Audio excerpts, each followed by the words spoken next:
The train slows in the gray dawn. Frost clings to the wooden planks of the cattle car. The door slides open. Cold air pours in. A woman steps down onto packed dirt. She braces for noise, for shouting, for blows. She has been told what captivity means. She hears nothing. No barking orders, no screams. Only boots on gravel. A guard stands still. His rifle hangs low. Beyond him, rows of tents sit in silence. Smoke rises straight into the morning air. Somewhere, a mess tin clinks. A man coughs.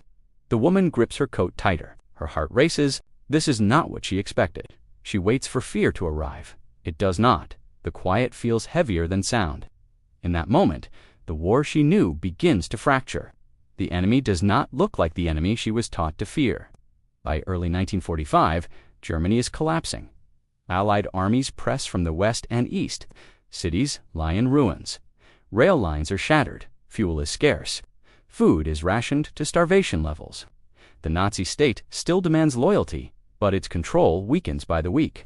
Millions of civilians flee advancing fronts. Others are captured as territories fall. The United States Army moves rapidly across Western Europe after the breakout from Normandy in August 1944. By March 1945, American forces cross the Rhine River. Entire German units surrender. Civilians caught near military zones are detained for screening. Women serve in support roles across the Reich. As clerks, signal operators, factory workers, nurses, many are swept up during the final months. The Allies classify them as prisoners of war or civilian internees, depending on role and location. The United States prepares for mass captivity. Lessons from earlier conflicts guide policy. The Geneva Convention of 1929 governs treatment of prisoners. The U.S. military commits to strict compliance. Camps are established across France, Belgium, and Germany. Others are built in the United States itself. The scale is enormous. By May 1945, the U.S. holds over 3 million German prisoners. Logistics dominate planning. Food supply, medical care, housing, security. American commanders understand the danger of unrest. They also understand propaganda. The way prisoners are treated will echo after the war. German civilians have been conditioned by years of state messaging, Allied bombing, stories of atrocities, posters warning of brutal enemies. The Soviet advance confirms many fears. Reports of mass violence spread quickly. The Western Allies are painted with the same brush. Many Germans expect revenge, especially women, especially those in uniform or near military sites. Surrender feels like stepping into the unknown. American camps follow a rigid structure. Guards are trained to avoid unnecessary force. Discipline is strict.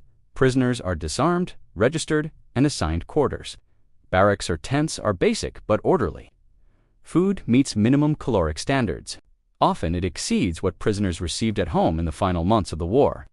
Medical units screen arrivals for disease and injury. The goal is containment, not punishment. Silence becomes a tool. Order replaces chaos.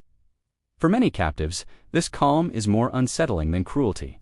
The human angle begins with expectation. German women arrive braced for humiliation. Many have seen camps run by their own regime. Concentration camps are a whispered reality. Discipline in Germany has long relied on fear and noise. Orders barked, whistles blown, punishment made public. In American camps, interaction is minimal. Guards rarely speak unless necessary.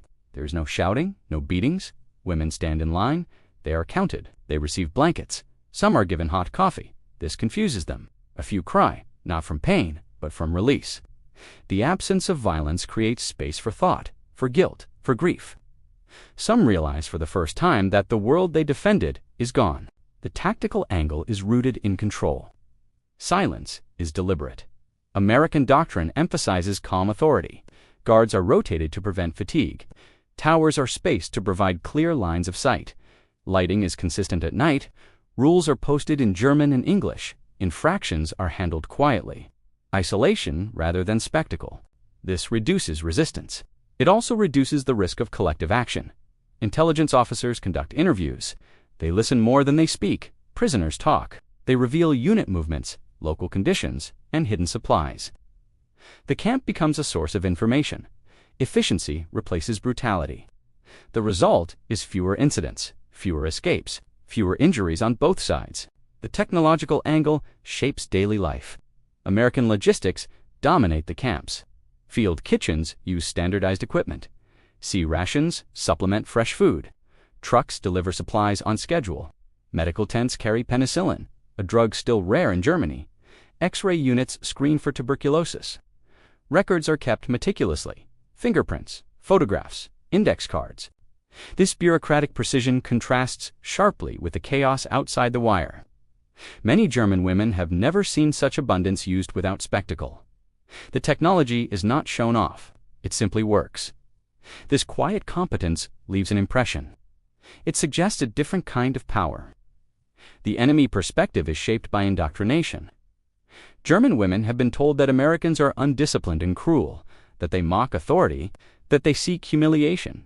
In the camps, guards are often young. Many are polite, some are indifferent, a few are curious. They listen to music on portable radios. They smoke, they write letters home. This ordinariness is disarming. It forces prisoners to confront the lies they were fed. Not all do. Some cling to resentment. Others begin to question everything. The silence gives them time to think. That may be its most powerful effect. The turning point comes in April 1945. News filters into the camps. Berlin is surrounded. Hitler is dead. Germany has surrendered unconditionally on May 7th. The war in Europe is over. For prisoners, this changes everything. Guards relax slightly. Count routines remain, but tension eases. The question of repatriation looms. Many women fear returning home. Cities are destroyed. Families are missing. The camps become a temporary refuge. In some American facilities, German women are allowed to organize educational classes, language lessons, basic nursing, childcare for those with infants. This is not charity. It is preparation. The U.S. plans a stable post-war Europe that requires civilians who can function. At the same time, reality intrudes. Allied investigators begin screening for war crimes. Members of Nazi organizations are identified. Some women are separated for further questioning.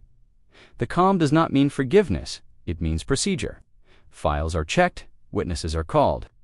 Those implicated face transfer to other authorities. Others are cleared. The silence continues. It carries weight now. It marks a shift from war to accountability. Numbers define the scale. By the end of May 1945, American forces process millions of prisoners. Camps expand and contract as people are moved. Disease rates drop compared to civilian areas outside. Mortality in U.S. camps remains low. This is documented, not perfect, but consistent. For German women, survival becomes routine. They eat, they sleep, they wait.